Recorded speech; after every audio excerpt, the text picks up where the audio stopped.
लोणार शहरात हजरत इब्राहिम अली शाह मियाँ यांचा 100वा शाही संदल संपन्न। हजरत इब्राहिम अली शाह मियाँ यांचा 100वा शाही संदल लोणार येथील खादिम असलम खान व वहीद खान यांच्या निवासस्थानी रोशनपुरा येथून जामा मस्जिद, टीव्ही चौक ते साबुनपुरा चौक उंट आणि घोड्यांसोबत ढोल ताशांच्या गजरात लोणार कब्रस्तान येथे संपन्न झाला।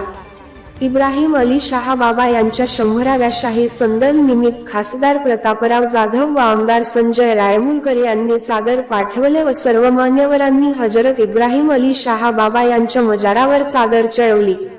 यावेळी प्रकाश मापारी, शिवसेना जिल्हाप्रमुख प्राध्यापक बळीराम मापारी, शिवसेना अल्पसंख्याक विभागाचे प्रदेश उपाध्यक्ष इम्रान खान पठाण, खासदार पुत्र ऋषी जाधव, युवा सेना जिल्हाध्यक्ष युवा नेते आमदार पुत्र नीरज रायमुलकर, खादिम असलम खान, वहीद खान, अख्तर रौनक अली, वाजिद खान, शेख रशीद, वसीम खान, फैजान अली, सैयद साबिर, शेख मुजम्मिल, शेख राहत, फरीद खान, सैफ अली, शेख मुफीज, शमशेर खान, अजगर पठाण, अकील सर, सादिक खान, इसाक खान, सैयद मुर्तुज हे सर्वजण उपस्थित होते।